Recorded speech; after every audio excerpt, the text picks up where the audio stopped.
नमस्कार विद्यार्थी मित्रमैत्रिणींनो. नुकतेच राज्यसेवा 2025च्या मुख्य परीक्षेतले ऑप्शनलचे पेपर पार पडलेले आहेत. त्यातले सोशोलॉजी म्हणजेच समाजशास्त्र या विषयातले पेपर 1 आणि पेपर 2 हे सुद्धा पेपर नुकतेच पार पडले. तर त्यात कसे प्रश्न आलेले होते, त्याचा अनालिसिस कसा करायचा, काठिण्य पातळी काय होती, शिवाय उत्तरांमध्ये काय काय येणं अपेक्षित होतं, ह्या सगळ्या मुद्द्यांवरती आज आपण चर्चा करणार आहोत. आणि त्यासाठी आपल्या सोबत आहेत शिवाजी काळे सर. नमस्कार. तर सर आपण थेट चर्चेला सुरुवात करूया. तर पहिला आणि अगदी बेसिक प्रश्न जो तुमच्यासाठी आहे तो म्हणजे असा की तुम्हाला कसे वाटले पेपर 1 आणि पेपर 2 ओव्हरऑल बघता काय अप्रोच वाटला तुम्हाला? बर, नाही आता यावर्षी आपण जर बघितलं तर MPSC राज्यसेवेची ही तशी पहिलीच डिस्क्रिप्टिव्ह पॅटर्नची मुख्य परीक्षा होती आणि त्यामुळे पहिल्यांदाच ऑप्शनलचे पेपर हे विद्यार्थी लिहिणार होते आणि त्यामुळे नक्की परीक्षा कशी असावी या संदर्भामध्ये विद्यार्थ्यांमध्ये 2 रेफरन्स पॉईंट होते. एक म्हणजे UPSCची दरवर्षी होणारे UPSCचे जे ऑप्शनलचे पेपर आहेत ते पाहत होते, पण त्याच प्रकारे जुन्या काळी म्हणजे 2011च्या पूर्वी MPSC डिस्क्रिप्टिव्ह पॅटर्नने एक्झाम घ्यायची, तर तेव्हाही कसे पेपर किंवा प्रश्न विचारले जायचे हे 2 रेफरन्स पॉईंट ठेवून विद्यार्थी अभ्यास करत होते. मग आता या अभ्यासामध्ये विद्यार्थ्यांना विशेषतः असं जाणवलं की MPSCचा पेपर हा अगदी स्ट्रेट फॉरवर्ड असेल असं एक प्रायमरी अझम्पशन किंवा आपण म्हणूया गृहीत मानून लोक चालत होते. मग त्या अंदाजानं पेपर 1 आपल्याला आलेला दिसतो जो स्ट्रेट फॉरवर्ड आहे. पण मग काही प्रमाणामध्ये मात्र पेपरला त्यांनी डायनामिक नेचर पण देण्याचा प्रयत्न केलेला आहे, जे आपल्याला विशेषतः पेपर 2 मध्ये पाहायला मिळतं.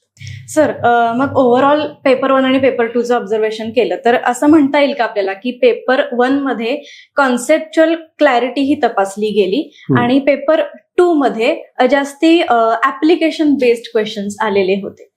हो, आपण त्या दृष्टिकोनानं बघू शकतो. म्हणजे आता मी तुमच्या सगळ्यांसाठी इथे काही नोट्सच बनवून आणलेले आहेत, ज्याच्यामध्ये यावर्षी झालेले पेपर असतील किंवा आम्ही युनिक अकॅडमीमध्ये ज्या टेस्ट सिरीज घेतल्या होत्या त्याचे क्वेश्चन पेपर असतील आणि त्या रिलेटेड आपल्या नोट्स आहेत, आणि सगळ्यांचं एकत्र मी इथे मांडलेलं आहे. तर आपण जर क्वेश्चन पेपर बघितले आणि अगदी आपण पेपर 1चं जर त्याच्यामध्ये पाहिलं तर क्वेश्चन पाहिल्यावरच आपल्याला कळतंय की अगदी सिलेबसला धरून त्यांनी प्रश्न विचारले. मी अगदी काही एक्झाम्पल याच्यामधले आपल्याला देतो. जसं की क्वेश्चन नंबर 1B मध्ये त्यांनी आपल्याला डायरेक्ट प्रश्न विचारलाय, व्हॉट इज पॉझिटिव्हिजम आणि डिस्कस इट्स क्रिटिक. म्हणजे मराठीत पण सांगतो की प्रत्यक्षवाद म्हणजे नक्की काय आणि त्याची टीका करा किंवा टीकेची चर्चा करा. आता आपण जर सिलेबसमध्ये गेलो, जो आयोगाने आपल्याला सिलेबस दिलेला आहे, त्या सिलेबसमध्ये असाच पॉइंट आहे की पॉझिटिव्हिजम आणि त्याची टीका. म्हणजे आपल्याला परीक्षकांनी काय केलेलं दिसतंय की सिलेबसला धरून प्रश्न विचारला. बरं, हा एक नाही, असे अनेक एक्झाम्पल मी तुम्हाला देऊ शकतो. आता त्यात जाता जाताच मी तुम्हाला दुसरं पण एक्झाम्पल त्याच्यामधलं देतो. जसं की त्यांनी क्वेश्चन नंबर 1 मध्येच D प्रश्न जो आहे त्यामध्ये ते डायरेक्ट विचारतात की discuss the Karl Marx theory of historical materialism. म्हणजे कार्ल मार्क्स यांचा ऐतिहासिक भौतिकवादाच्या सिद्धांताची चर्चा करा. आता आपण जर सिलेबस पाहिला आयोगानं दिलेला, तर सिलेबसमध्ये 4थ्या धड्यामध्ये सामाजिक विचारवंत दिलेले आहेत. त्यात पहिले विचारवंत कार्ल मार्क्स दिलेले आहेत आणि त्यामध्येच आपल्याला त्यांनी त्याच्यामध्ये सब पॉईंट 4 दिलेत. त्यातला पहिलाच पॉईंट जो आहे किंवा सिलेबस मधला जो आहे तो आहे ऐतिहासिक भौतिकवाद. म्हणजे सिलेबस पाहतायत एक्झामिनर आणि त्याच्यामधला एक पॉईंट घेतात आणि त्यातला प्रश्न विचारतात.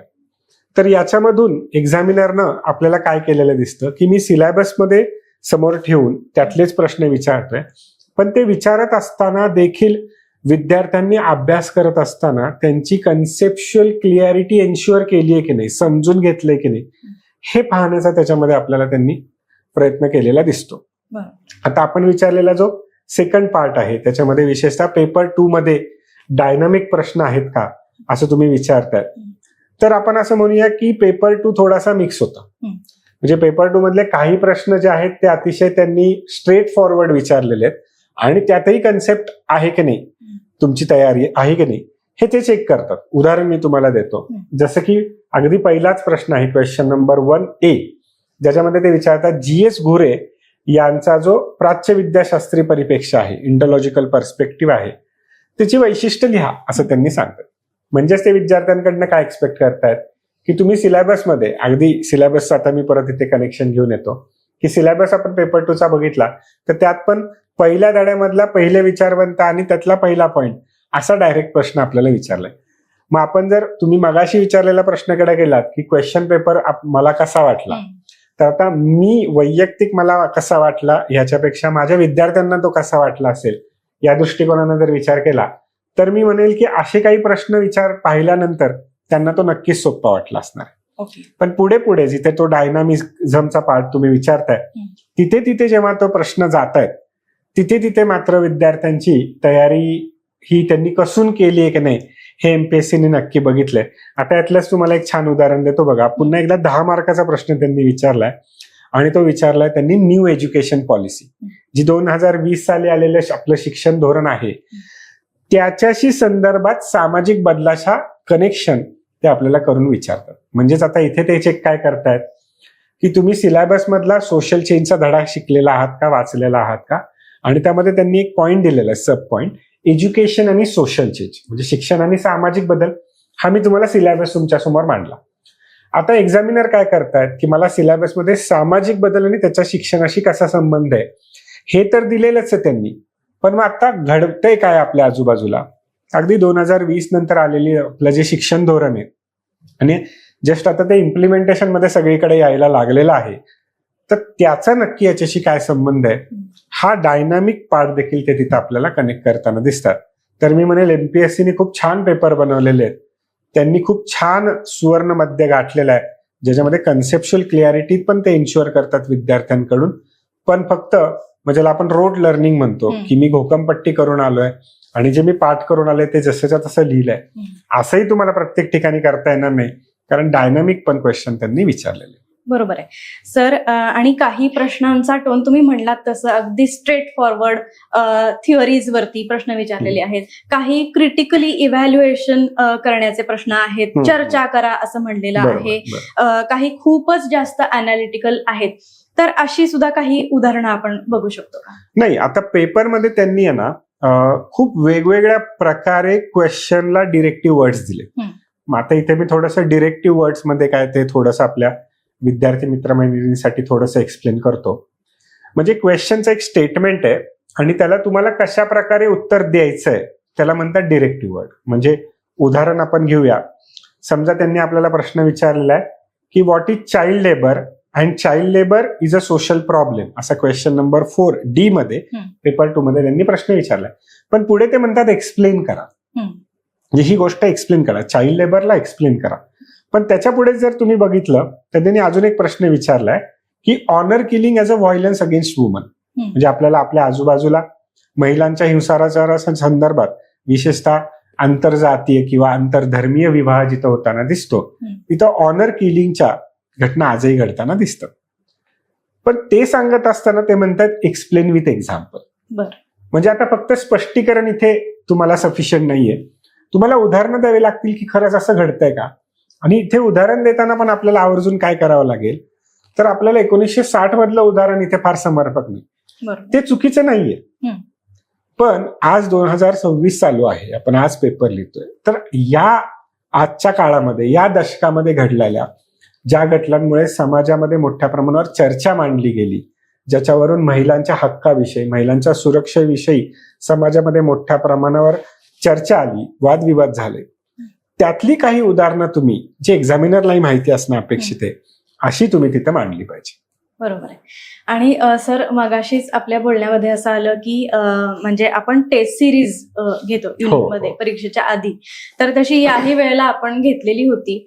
तर आपण जी टेस्ट सिरीज घेतली त्यातले प्रश्न आणि आता ह्या वर्षी जे पेपर 1 आणि पेपर 2 मध्ये प्रश्न आलेले आहेत तर त्यात कितपत सेमनेस आहे? अच्छा, आता यासाठी आपण काय करूया की आपण आपल्या युनिक अकॅडमीमध्ये वर्षभरात समाजशास्त्राच्या 3 टेस्ट सिरीज घेतो. मग त्याच्यामध्ये आपण फेब्रुवारी ते मे या महिन्यामध्ये आपण मेंटरशिप कम आन्सर रायटिंग प्रोग्राम घेतो. जनरली प्रिलिम्स होते मे महिन्यामध्ये, जूनमध्ये मेन एक्झामिनेशन असते. त्यामुळे मुख्य परीक्षेसाठी म्हणजे मेन टेस्ट सिरीज MTS आपण त्याला म्हणतो, ती आपण घेतो, जी जून, जुलै, ऑगस्ट या महिन्यामध्ये फोकस्ड असते. आणि मग परत एकदा आपण सप्टेंबर, ऑक्टोबर, नोव्हेंबर या 3 महिन्याच्या आसपास आपण फ्रीडम मॉड्यूल फॉर सोशियोलॉजी असं घेतो. म्हणजे साध्या सोप्या शब्दात आपण म्हणलं तर वर्षामध्ये 3 वेळा विद्यार्थ्यांना टेस्ट सिरीज लिहिण्याची संधी आपल्याला समाजशास्त्र विषयासाठी युनिक अकॅडमीमध्ये असते. पण आता तसं बघितलं तर MPSCने पहिल्यांदाच डिस्क्रिप्टिव्ह पॅटर्नची मुख्य परीक्षा राबवली होती. तर त्यांच्यासाठी अतिशय विस्तृत स्वरूपामध्ये 16 टेस्टची एक टेस्ट सिरीज आपण घेतली होती, ज्याला आपण मेंटरशिप कम आन्सर रायटिंग प्रोग्राम असं आपण म्हणलो होतो. आणि या टेस्टमध्ये आपण वेगवेगळ्या प्रकारे तिला डिवाइड केलं होतं, ज्यात 100 मार्काच्या काही टेस्ट होत्या, 150 मार्काच्या काही टेस्ट होत्या आणि फुल लेंथ टेस्ट ज्या 250 मार्काच्या आपण म्हणतो, जसं आयोग परीक्षा घेतं तशा टेस्ट होत्या. आता याचे जे आपण क्वेश्चन पेपर्स काढले मागचे पाहून आणि त्याचबरोबर आपण संलग्न परीक्षा ज्या आपल्या मधल्या काळामध्ये घेतल्या त्याचे जर क्वेश्चन पेपर काढले तर मला सांगायला अतिशय आनंद होईल की युनिक अकॅडमीने घेतलेल्या टेस्ट सिरीज मधून आत्ताच्या झालेल्या पेपर 1 मध्ये 36 प्रश्नांपैकी 31 प्रश्न हे त्याच्याशी रिलेटेड आहे. आणि पेपर 2 मध्ये जो डायनामिक आहे आणि जो प्रेडिक्ट करणं फारच अवघड असतं असं नेहमी म्हणलं जातं आणि ते बरोबर पण आहे, त्याच्यामध्ये पण आपण जर पाहिलं तर जवळजवळ 15 क्वेश्चन हे 34 क्वेश्चन्स मधून आपल्याला लिहायला आले. आणि तुम्हाला नक्की मी हे सांगेल, प्रश्नपत्रिकेमध्ये जरी आपल्याला इथे 34 क्वेश्चन दिलेले असतात तरी 34 नसतात लिहायचे, आपल्याला लिहायचे असतात आपल्याला 19च प्रश्नांची उत्तरं. तर पेपर 2 साठी देखील 19 प्रश्नांपैकी 15 प्रश्न आपल्या टेस्ट सिरीजच्या रिलेटेड आलेले. आणि त्याच्या पुढे पण मी जाऊन सांगेल, टेस्ट सिरीज तर अगदी आपण काय करतो, जे विद्यार्थी आपल्याकडे येतात लिहितात त्यांना आपण चेक करून देतो, गायडन्स करतो, त्यांना त्याचा खूप फायदा होतो. त्यामुळे मी सगळ्यांना आवर्जून सांगेल की टेस्ट सिरीज ही लिहिलीच पाहिजे. पण आपलं एक पुस्तकही आहे सोशियोलॉजी डिकोडेड नावाचं, इंग्रजी माध्यम असल्या मुलांसाठी इंग्लिशमध्ये उपलब्ध आहे. मराठी मधल्या विद्यार्थ्यांसाठी आपण समाजशास्त्र डिकोडेड नावानं ते पुस्तक आपण पब्लिश केलेलं आहे. त्याच्यामध्ये प्रश्न उत्तर स्वरूपामध्येच आपल्याला ह्या सगळ्या गोष्टी दिलेल्या आहेत. तर तुम्ही त्याच्यामधलं मराठीतलं आपलं जर समाजशास्त्र डिकोडेड हे पुस्तक काढून पाहिलं आणि त्यातले क्वेश्चन्स तुम्ही पाहिले तर प्रश्नपत्रिका पेपर 1 ची तुम्ही समोर ठेवा आणि आपलं समाजशास्त्र डिकोडेड पुस्तक हे तुम्ही समोर ठेवा आणि त्यातले किती प्रश्न तुम्हाला तिथे आलेले दिसत आहेत हे तुम्हाला पाहायला मिळेल. आणि हे पुस्तक आपलं जवळजवळ आता वर्षभर मार्केटमध्ये उपलब्ध आहे. अनेक विद्यार्थ्यांनी त्याचा वाचून उपयोग करून घेतला, त्याचा त्यांना फायदा झाला. पेपर नंतर मला बऱ्याच विद्यार्थ्यांनी फोन केले की सर बरेचसे प्रश्न त्यातले आलेले आहेत. तर हे ऐकून नेहमी आनंदच वाटतो. असं उत्तर विद्यार्थ्यांनी असं पुस्तकाचा वापर करा आणि आपली एक्झाम सोपी करून घ्या. नक्कीच. शिवाय यावेळेला सुद्धा ज्यांनी आपली टेस्ट सिरीज घेतली असेल युनिकची, त्या विद्यार्थ्यांचा नक्कीच खूप फायदा झाला असेल असं आपल्याला म्हणता येईल. सर, आता आपण पर्टिक्युलरली उत्तर लेखनाविषयी बोलूयात. जर का स्पेसिफिकली सोशियोलॉजीचा विचार करायचा झाला तर उत्तर लिहिताना म्हणजे आता वेगळ्या वेगळ्या गोष्टी आहेत, म्हणजे थिंकर्स आहेत, त्यांची विचारसरणी आहे, त्यांनी मांडलेले सिद्धांत आणि त्याला पुष्टी देण्यासाठी आपल्या व्यक्तिगत आयुष्यातले काही जे अनुभव आलेले असतात तर ते उदाहरणं म्हणून द्यायला लागतात, दाखले द्यायला लागतात. शिवाय त्याचा करंट रेलेव्हन्स आपल्याला पडताळावा लागतो. त्यासाठी करंट अफेअर्सची त्याला काही जोड देता येते का हे बघायला लागतं. तर या सगळ्या गोष्टींचा एक सुंदर मिलाफ त्या उत्तरात करणं आणि एक बॅलन्स साधणं हे किती महत्वाचं आहे? हे खूपच महत्वाचं आहे. आणि म्हणून मी नेहमी म्हणतो की उत्तर तुम्ही जे लिहिता हे उत्तरामध्ये सायन्स जसं आहे ना तशी त्याच्यामध्ये आर्ट्स पण आहे, ती एक कला आहे. आणि त्यामुळे आपण वर्गामध्ये पण विद्यार्थ्यांना शिकवत असताना आन्सर रायटिंग स्किल बद्दल नेहमी चर्चा करतो की उत्तर लिखाण हे कौशल्य आहे, ही एक कला आहे आणि ती प्रॅक्टिसने शिकली पाहिजे. मग कसं, तर मी माझ्या विद्यार्थ्यांना नेहमी वर्गामध्ये शिकवत असताना हे एक उदाहरण देतो की तुम्ही जशी बिर्याणी बनवता तसं ते उत्तर आहे. म्हणजे कसं, की तुम्ही बिर्याणी बनवायला बरेचसे प्रॉडक्ट आणून ठेवाल, राईस आणाल, मग तुम्ही समजा मटन बिर्याणी बनवताय, मटन आणलंय, तुम्ही कांदा कापलेला आहे, तुम्ही वेगवेगळे मसाले आणलेले, मग हे आपण असंच रॅन्डमली मिक्स करून थोडीच लिहितो. म्हणजे हे काय, तर हे कंटेंट आहे. हे जे प्रॉडक्ट्स आहेत बिर्याणीचे हे कंटेंट आहे. मग ते आहे की आपल्या पुस्तकांमध्ये, नोट्समध्ये हे सगळं दिलेलं आहे, ते तुम्ही छान ठिकाणावरनं गोळा करा. पण मग ते लिहायचं कसं, त्याची एक सिक्वेन्स असली पाहिजे. म्हणजे बिर्याणी बनवताना मला आधी कांदा तर तिथे भाजून घ्यावा लागेल, किंवा मला कधी तेल टाकायचं, किती टाकायचं, मीठ किती टाकायचं, ह्याची मला ऍक्च्युली ज्ञान असलं पाहिजे. तसं मला उत्तरामध्ये कोणता पॉइंट आधी लिहिला पाहिजे, कोणत्या पॉइंटला जास्त वेटेज दिलं पाहिजे, कोणत्या गोष्टीला जास्त एक्सप्लेनेशन दिले पाहिजे, कोणते थिंकर्स वापरले पाहिजे, हे फार महत्वाचं आहे. म्हणजे अगदी मी पेपरमधलं एक उदाहरणच घेऊन तुम्हाला सांगतो. तर त्यांनी खूप छान प्रश्न इथं परीक्षेमध्ये विचारलाय. अगदी सोपा आहे, पण त्या प्रश्नाचं उत्तर लिहिताना ना बऱ्याच विद्यार्थ्यांना अडचण झाली, असं आपल्याच काही विद्यार्थ्यांशी आपण चर्चा केल्यावर कळालं. आता प्रश्न त्यांनी अगदी साधा सोपा विचारलाय की elite theories of power explain करा, असं साध्या सोप्या शब्दात विचार. म्हणजे समाजामध्ये काही श्रेष्ठ जन असतात, अभिजन असतात, की त्याला आपण म्हणतो इलिट क्लास, अप्पर क्लास, त्यांच्यामध्ये सत्तेचं विभाजन कसं होतं, तसा छानसा प्रश्न आहे. आता हाही सिलेबसला धरूनच विचारलेला आहे. पण आता याच्यामध्ये विद्यार्थ्यांचं नेमकं काय झालं की लिहिता येणार नाही अशी परिस्थिती नाहीये, तर आता काय काय लिहू अशी परिस्थिती. तर माझ्याकडे लिहिण्यासाठी खूप सारं आहे, पण मग त्यातलं मला 150, 250, 300 शब्दात क्युरेटेड मटेरियल कसं लिहायचं, कशाला प्राधान्य द्यायचं, कोणता विचारवंत थिंकर तिथे लिहायचा, त्यांची कोणती थिअरी अभ्यास तिथे मांडायचा, कोणत्या एक्झाम्पलला मला तिथे कनेक्ट करायचं, हे तिथे लिहिणं आणि हे तेवढ्या वेळात प्रोसेस करून लिहिणं ही अवघड बाब आहे. म्हणजे जसं बिर्याणी बनवायला मला 1 वर्ष दिला तर मी नक्की छान बिर्याणी बनवेल. पण आता पाहुणे येऊन बसलेत आणि मला तासाभरात त्यांना बिर्याणी बनवून खायला घालायची, तिथे माझा कस लागणार आहे. बरोबर. म्हणून मी बिर्याणी बनवायला गेलो तर पाहुणे परत येणारच नाहीत आमच्याकडे. पण माझ्या आईनी किंवा माझ्या वाईफने ती बनवली, कारण तिची खूप आधीपासूनची प्रॅक्टिस आहे, तर ती मात्र 1-2 तासात खूप सुंदर बिर्याणी बनवेल आणि पाहुणे तिला म्हणतील वा किती सुंदर बनवली होती. मग आता हे म्हणजे काय, तर माझी उत्तर लिहिण्याची जी प्रोसिजर आहे किंवा आपण त्याला म्हणून प्रक्रिया आहे, ही माझी एक्झामिनेशन हॉलमध्ये सुरू नाही होत, ती माझी खूप आधी सुरू होते. मग तिथेच आपण म्हणतो टेस्ट सिरीज. मग टेस्ट सिरीजचं फार महत्व आहे.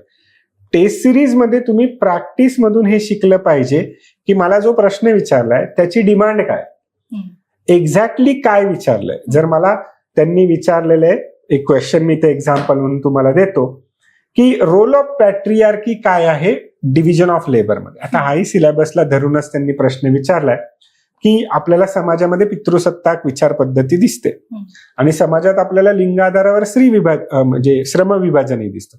म्हणून आता एक्झाम्पल देताना पण बघा माझ्या तोंडून तेच आलं की आई बनवेल बिर्याणी किंवा माझी वाईफ बनवेल बिर्याणी. मी असं नाही म्हणलं माझा बाबा बनवतील का, कारण समाजामध्ये आपल्याला हे एक प्रकारे दिलेलं दिसतं. आता हे चूक आहे की बरोबर ह्याच्यामध्ये न जाता हे असं का आहे, ह्याच्याबद्दल अनेक अभ्यासकांनी विचारवंतांनी अभ्यास केलेला आहे. तो आहे की आपल्या पुस्तकांमध्ये आहे, नोट्समध्ये आहे, भरमसाठ त्याच्याबद्दल लिखाण केलेलं आहे. पण मग याचा अभ्यास करत असताना फ्रेडरिक एंगल हे विचारवंत फार महत्वाचे, कारण त्याबद्दल अगदी सुरुवातीच्या काळामध्ये त्याबद्दल लिखाण करणं, त्याच्यावर पुस्तक लिहिणं हे काम त्यांनी केलं. आणि मग त्यानंतर अनेक अभ्यासिका आल्या, विशेषतः आपण ज्यांना स्त्रीवादी अभ्यासिका म्हणतो, सिल्विया वाल्बी असतील, आणि भारतामध्ये पण त्याच्याबद्दल अभ्यास करणारे काही विचारवंत असतील, विशेषतः स्त्री विचारवंत असतील, यांनी याच्यावर खूप मोठा अभ्यास केलेला आहे. मग माझ्या उत्तरात मी काय करणं अपेक्षित आहे, तर ज्यांनीही प्रथमतः ही संकल्पना मांडली, त्याबद्दल लिखाण केलं, त्या विचारवंतांना मी प्राधान्य दिलं. मग त्यांचं मी प्रस्तावनेमध्येच त्यांचं मी मेन्शन केलं. आणि मग त्यानंतर त्याच्या संदर्भामध्ये आत्ताच्या काळामध्ये काय अभ्यास केला जातो, कारण मी 18व्या शतकातलं स्त्रीच्या आधारावर लिंग विभाजन जर आणि श्रम विभाजन पाहिलं तर ते वेगळं आहे. 19व्या शतकात वेगळं आहे, 21व्या शतकात वेगळं आहे, भारतात वेगळं आहे, अमेरिकेत वेगळं आहे. मग हे सगळे डायमेन्शन मला माझ्या उत्तरात कव्हर करता येतात का, हे आपल्याला एक्झामिनर चेक करणार आहेत, त्यानुसार आपल्याला प्राधान्य द्यावं लागेल. आणि शेवटचं जे त्याच्यात तुम्ही म्हणाला की उदाहरण द्यावी लागतील का, हो अगदी नक्की द्यावी लागतील. विशेषतः ज्या प्रश्नांमध्ये ते आपल्याला म्हणतात की उदाहरणा सहज स्पष्ट करा, तिथे तर द्यावीच लागतील. पण इतरही ठिकाणी उदाहरणांचा आपल्याला उपयोग आहे. पण मग उदाहरणं कोणती द्यायची, तर तुम्ही म्हणला आपल्या आजूबाजूच्या घडणाऱ्या गोष्टींबद्दल, आपल्या वैयक्तिक जीवनांबद्दल द्यायची का, दिली तर चूक नाहीत. परंतु आपण जर एखादा त्याच्याबद्दलचा एखाद्या अभ्यासकाने केलेला विशेषतः केस स्टडी आहे, अभ्यास आहे, त्याबद्दल तिथे मोठ्या प्रमाणावर कुठेतरी शोध निबंध लिहिलेला आहे किंवा त्याच्या संदर्भात त्यांनी एखादं अभ्यासात्मक पुस्तक लिहिलेलं आहे, ग्रंथाची मांडणी केलेली आहे, तर त्याचं एक्झाम्पल देऊन आपण जर तिथे मांडलं तर तो जो एक्स्ट्रा असणारा अर्धा किंवा 1 मार्क आहे तो आपल्याला मिळणार आहे. म्हणून आपले जे विद्यार्थी आहेत त्यांना मी नेहमी सांगतो की उत्तर तर सगळेच जण लिहिणार आहेत, पण मग इतरांपेक्षा तुम्हाला तो अर्धा 1 मार्क प्रत्येक प्रश्नामध्ये कसा एक्स्ट्रा मिळवता येईल, तर त्याचं उत्तर तुमचं समाजशास्त्रीय पाहिजे. मग त्याच्यामध्ये समाजशास्त्राचे विचारवंत हवेत, समाजशास्त्राची तुम्हाला उदाहरणं हवीत, समाजशास्त्रातली भाषा हवी, आणि मग तुम्हाला एक्झामिनर म्हणतो की अरे वा, खूप छान हा विद्यार्थ्याने समाजशास्त्राचा अभ्यास केलाय. जसं आपले पाहुणे म्हणतात की वा, किती सुगरण आहे, किती छान जेवण बनवलंय, तसं त्या एक्झामिनरला ते फिलिंग आपल्याला देता आलं पाहिजे की हा विद्यार्थी खूप छान तयारीचा आहे, तर तो अर्धा 1 मार्क प्रत्येक प्रश्नात आपल्याला मिळेल. आणि आता इथे मी नक्की आपल्याला सांगेल की अर्धा 1 मार्क प्रत्येक प्रश्नात म्हणजे एका पेपरमध्ये 15 ते 20 मार्क जास्त, 2 पेपरमध्ये 30 ते 40 मार्क्स जास्त. मग तुम्हाला सोशिओलॉजीमध्ये फक्त सोशिओलॉजिकल अँगल किंवा पर्स्पेक्टिव्ह लक्षात जर घेतला तर तुम्हाला 30 ते 40 मार्क इतर तुमच्या स्पर्धकांपेक्षा जास्त मिळवता येऊ शकतात, आणि ही खूप मोठी लीड तुम्हाला मिळू शकते. ओके, येस सर, आता थोडंसं आपण प्रिपरेशन स्ट्रॅटेजी विषयी बोलूया. जेव्हा परीक्षा अगदी महिन्याभराच्या अंतरावरती असते किंवा अगदी काही दिवसांवरती आता आलेली आहे आणि परीक्षार्थींची एक रिव्हिजनची फेज असते, तर रिव्हिजन करताना कुठल्या गोष्टी ह्या अगदी आवर्जून केल्या पाहिजेत किंवा लक्षात ठेवल्या पाहिजेत आणि कुठल्या चुका या टाळल्या पाहिजेत? बरं, आता यात सगळ्यात पहिली मी सुरुवात करेन की चुका कोणत्या टाळा. चुका करत असताना मी कोणत्या तरी एक मटेरियल समोर ठेवून अभ्यास करतोय, हा बऱ्याच विद्यार्थ्यांमध्ये आपल्याला सध्याच्या काळात ट्रेंड दिसतो. किंवा मी एक कोणती तरी व्हिडिओची सिरीज फॉलो करतोय, विशेषतः युट्यूबवर फ्री लेक्चर्स आहेत, तर मग मी त्याला फॉलो करतो. तर फॉलो करतोय हे बरोबर आहे का चूक आहे, याच्यापेक्षा ते माझ्या परीक्षेसाठी सफिशियंट आहे का, रिलेव्हंट आहे का, हे सगळ्यात पहिलं पाहणं गरजेचं आहे. मग मी म्हणेल तुमच्याकडे 2 डॉक्युमेंट्स ही सगळ्यात महत्वाची, जी आयोगानेच आपल्याला दिलेली आहेत. एक म्हणजे तुमच्याकडे असला पाहिजे सिलेबस, आणि दुसरे म्हणजे आता तुमच्याकडे असणारे प्रिव्हियस इयरचे क्वेश्चन पेपर. आता बरेच विद्यार्थी आपल्याला म्हणतील की हे आहे की सर आमच्याकडे प्रिंटआउट काढून छान ठेवली, नुसतं असून चालणार नाही, तर ते तुमच्या लक्षात असलं पाहिजे, पाठ असलं पाहिजे, आणि ते मी चाणक्ष बुद्धीने पाठ असलं पाहिजे असं म्हणेल. का? कारण आता जेव्हा मी क्वेश्चन पेपर बघतो तेव्हा क्वेश्चन वाचल्या मला तो माझ्या सिलेबसशी कनेक्ट करता आला पाहिजे. म्हणजे माझ्या डोक्यामध्ये एक सोशिओलॉजीचं फ्रेमवर्क तयार होतं की अच्छा, या फ्रेमवर्कच्या आतमध्ये प्रश्न विचारतात. मग माझा काय झाला, माझा लोकस एरिया फिक्स झाला. आता या लोकस एरियामध्ये, या बाउंड्रीच्या आतमध्ये मला तयारी करायची. मग मला काही फोकस पॉइंट्स डिफाईन करून ठेवावे लागतील की बाबा सिलेबसमध्ये एवढे टॉपिक्स दिलेले, आता यातले कोणते टॉपिक्स असे आहेत जे मी खूप जास्त डेप्थ मध्ये जाऊन तयारी करण्याची अपेक्षा. तसं बघितलं तर सिलेबसमधले सगळेच टॉपिक्स हे महत्वाचे असतात, पण काही टॉपिक्सवर प्रश्नांची संख्या जास्त येते, आणि काही टॉपिक्सवर डायरेक्टली जरी प्रश्न नाही विचारलेला आहे तरी त्याचा रिलेव्हन्स इतर उत्तरांमध्ये खूप जास्त आहे. उदाहरण आपल्याला देतो मी की आपला जो सिलेबस मधला 4था टॉपिक आहे पेपर 1 मधला, समाजशास्त्रीय विचारवंत, याच्यावर प्रश्न डायरेक्ट पण अनेक विचारले जातात, पण इनडायरेक्टली मी म्हणेल की ऑलमोस्ट तुमच्या सगळ्या उत्तरांमध्ये कुठल्या ना कुठल्या विचारवंतांचा रेफरन्स हा येणारच आहे. मग सगळ्यात महत्वाचा टॉपिक आपल्यासाठी झाला विचारवंत, तर त्याची मी आवर्जून जास्त तयारी करेल. बरोबर. मग ही तयारी करत असताना मी चांगल्या नोट्सला रेफर करेल. मग नोट्स कोणत्या चांगल्या आहेत, तर बाजारातलं मी एखादं कोणतं तरी पुस्तक आणलं आणि तेच मी घोकमपट्टी करून पाठ करून टाकतो, तर हा अप्रोच थोडासा टाळावा, विशेषतः जे विद्यार्थ्यांकडे अभ्यासासाठी वेळ आहे. आता तुमची एक्झामिनेशन अगदी 1-2 महिन्यावर आली, तर त्यावेळेस तुमच्याकडे दुसरा कुठलाही पर्याय नाहीच आहे. त्यावेळेस तुम्ही एक पुस्तक घेऊ शकता, एक टेस्ट सिरीज घेऊ शकता आणि त्याला फॉलो करू शकता. पण विशेषतः आता 2026 किंवा 27 साठी जे विद्यार्थी तयारी करतात त्या विद्यार्थ्यांनी मात्र थोडंसं पुस्तक वाचून तो विचार, त्यांनी मांडलेली थिअरी, त्यांनी मांडलेल्या कन्सेप्ट या समजून घेणं अपेक्षित आहे. एकदा समजलं की तुम्हाला पाठांतर करायची गरज नाही. मग तिथून होते ऍक्च्युली आपल्या प्रिपरेशनची सुरुवात. समजून घेणे, अंडरस्टँडिंग डेव्हलप करणे हे प्रिपरेशन मधली प्रायमरी स्टेज आहे. तिथून तुम्ही सुरुवात केली पाहिजे. बरोबर. आणि सर आता तुमच्या बोलण्यात आलंच आता की पुढच्या अटेम्प्टची जे सगळे परीक्षार्थी तयारी करत असतील तर त्यांना एकंदरीत सिलेबस कव्हरेज म्हणा किंवा PYQची रिव्हिजन असेल, आन्सर रायटिंग प्रॅक्टिस असेल, तर त्या संदर्भात तुम्ही काय त्यांना सल्ला द्याल? बरं, आता बघा, विशेषतः आपण MPSC चे जे विद्यार्थी आहेत जे आता तयारी करतात त्यांची आता ऍक्च्युली प्रिलिम्स पण लगेचच आलेली आहे. मे महिन्याच्या शेवटच्या आठवड्यात त्यांची आहे आणि त्याच्या एक आठवडा आधी UPSCच्या तयारी करणाऱ्या विद्यार्थ्यांची आहे. मग आता UPSCने तर आपल्याला अगदीच 2.5 ते 3 महिन्याचंच वेळापत्रक दिले आणि त्याच्यामध्ये त्यांची मुख्य परीक्षा होऊन जाणार आहे. माझ्या मते UPSC सारखंच MPSC पण आता बहुतांशी करण्याचा प्रयत्न करेल. तर मग आपण पकडून चालूया की जवळपास आपल्याकडे 3 महिन्याच्या आसपास कालावधी आहे. मग या कालावधीमध्ये आपल्याला जनरल स्टडीज, एसे आणि ऑप्शनल ह्या तिन्हींचीही तयारी करणं अपेक्षित आहे. मग आता इथे करत असताना तुम्ही आधी केलेला अभ्यास हा तुम्हाला महत्वाचा ठरेलच, पण त्याच्यामध्ये मस्ट टू डू म्हणजे हे नक्कीच केलं पाहिजे, ह्याच्याशिवाय गत्यंतर नाही, अशी गोष्ट म्हणजे तुम्हाला टेस्ट सिरीज लिहावी लागेल. मग तुम्हाला त्या 2.5 ते 3 महिन्यामध्ये एक सोशोलॉजीची म्हणजे तुमचा ऑप्शनल असेल तो, एक GSची टेस्ट सिरीज आणि त्याच्याबरोबर एसेची टेस्ट सिरीज लिहिणं गरजेचं आहे. आता असं का?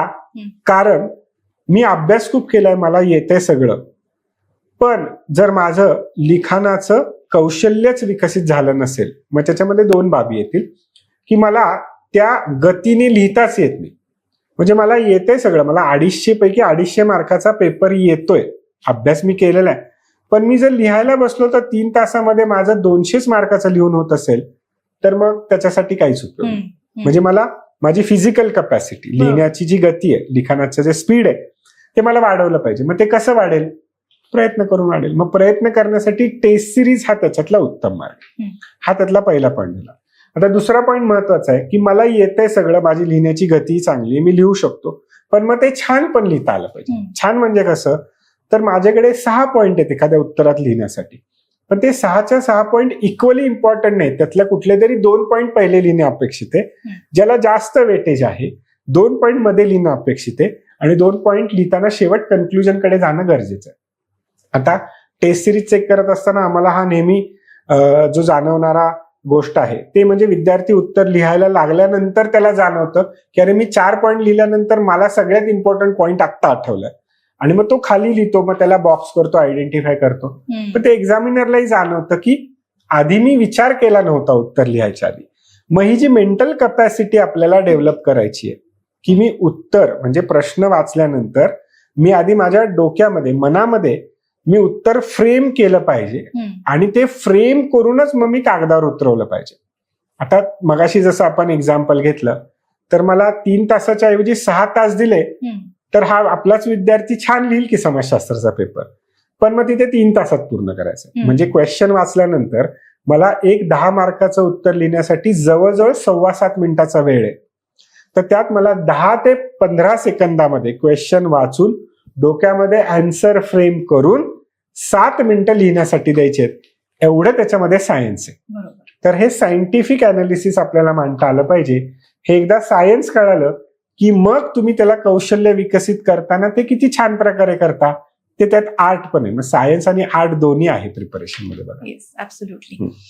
सर, तर आता शेवटचा प्रश्न तुमच्यासाठी तो म्हणजे हाच आहे की तुमच्यासाठी एक आयडियल ऍस्पायरंट हा कसा असावा, किंवा असं म्हणूयात आपण की एक विद्यार्थी आणि एक ऍस्पायरंट ह्यामध्ये काय फरक आहे, त्या ऍस्पायरंट मध्ये काय वेगळं असतं? अच्छा, नाही, मग आपण शब्दालाच पकडूया. विद्यार्थी या शब्दाचा अर्थ आहे जो विद्या अर्जन करण्यासाठी प्रयत्नशील असतो, तो ज्ञान मिळवण्यासाठी प्रयत्नशील आहे. पण ऍस्पायरंट कोण आहे, इच्छुक कोण आहे? तो कोणती तरी इच्छा, ऍस्पिरेशन घेऊन आलाय की मला ही परीक्षा पास होऊन मला सरकारी अधिकारी बनायचं. तर दोघांच्या अप्रोच मध्येच फरक असतो आणि त्यामुळे परीक्षेसाठी काय लागतं, कोणत्या गोष्टी परीक्षेसाठी तयारी करून मी परीक्षेत चांगले चांगले गुण मिळून उत्तीर्ण होऊ शकतो, मला अधिकारी बनण्यासाठी एखादी पोस्ट मिळू शकते, हा प्रॅक्टिकल अप्रोच ठेवतो तो ऍस्पिरंट. आपल्याला ऍस्पिरंटची फार गरज आहे. पण ऍस्पिरंट विद्यार्थी असल्याशिवाय ऍस्पिरंट बनूच शकत नाही. मग ऍस्पिरंटला विद्यार्थी असावंच लागेल, पण फक्त विद्यार्थी बनून चालणार नाही. कारण मग ती त्या वेळेत आपली प्रोसेस जी आहे ती कम्प्लीट होणार नाही. म्हणून विद्यार्थ्याचं आणि ॲस्पिरंटचं कॉम्बिनेशन आपल्याला इथं हवंय. Okay sir, all in all खूप छान इन्साइटफुल अशी ही आजची चर्चा झाली आणि तुम्ही ज्या प्रकारे अनालिसिस सांगितलं आहे आणि ज्या प्रकारे आपण ऑल इन ऑल सगळ्याच बाबींविषयी सुंदर चर्चा झालेली आहे, तर ह्या सगळ्याचा नक्कीच आपल्या परीक्षार्थींना छान उपयोग होईल. Thank you so much sir. Thank you.